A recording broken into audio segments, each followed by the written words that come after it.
জামাতের ছিপি হলো এনসিপি। জুলাই সনদকে নিয়ে তারা রাজনীতি করছে, রাজনীতির হাতের হিসাবে হবে। আপনারা জানেন যে জুলাই সনদে যে 6টি কমিশন গঠন করা, সংস্কার কমিশন গঠন করা হয়েছিল, নির্বাচন, সংবিধান, নির্বাচন, যে মৌলিক অধিকার, পুলিশ প্রশাসন, জনপ্রশাসন থেকে শুরু করে যে 6টি বিষয়ে ঐক্যমতের যে কমিশন গঠন করা, সংস্কারের যে প্রস্তাবনা ছিল, সেখানে সংবিধানে বিএনপি 62টি লিখিত প্রস্তাবনা তারা প্রদান করা হয়েছিল এবং প্রায় 650টি সংস্কার প্রস্তাবনায় বিএনপি একমত ছিল এবং প্রায় অধিকাংশ বিষয়ে বিএনপি একমত। বিএনপি সবসময় মনে করে যে জনগণের ভোটের নির্বাচিত প্রতিনিধির ক্ষমতা সব থেকে তার বেশি, কারণ তারা জনগণের ম্যান্ডেট নিয়ে তারা জাতীয় সংসদে তারা প্রতিনিধিত্ব করছে।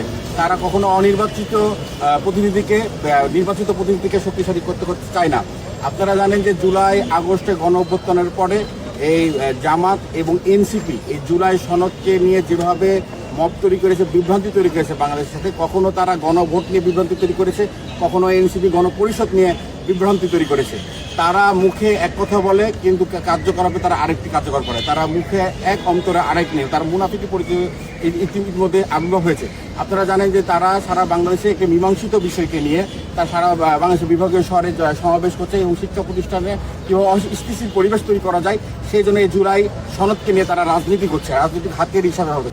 লুঙ্গির তলে থেকে যখন ছাত্র শিবির সহকারে অন্যান্য রাজনৈতিক দলের রাজনীতি করেছে, সে সময় মৃত্যুর উপত্যকা দাঁড়িয়ে জাতির সামনে আমরা আমাদের এই সংস্কার প্রস্তাবনা দিয়েছি। আমরা 31 দফা সংসদ উপস্থাপনা করেছি জাতির উদ্দেশ্যে যে কিভাবে আমরা রাষ্ট্র আপনাদের ভোটে রাষ্ট্র পরিচালনার দায়িত্ব আসার পর কীভাবে দেশ পরিচালনা করবো।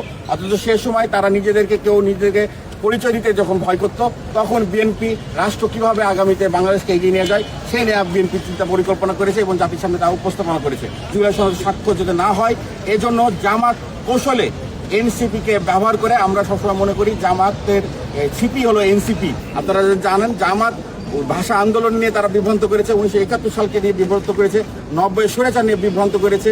বিগত 17টি বছর তারা ছাত্রলীগের লুঙ্গি তলে থেকে বিএনপি সহ বাংলাদেশ দেশপ্রেমী ছাত্র সংগঠনের নেতৃবৃন্দকে পিটিয়ে রক্তাক্ত করেছে। তারা আজকে এই 2026 সালে এসেও কিভাবে বাংলাদেশকে বিভ্রান্ত করা যায়, কিভাবে বাংলাদেশকে পিছিয়ে নেওয়া যায়, তারা বাংলাদেশের অস্তিত্বকে বিশ্বাস করে না, তারা লাল সবুজ পতাকাকে বিশ্বাস করে না।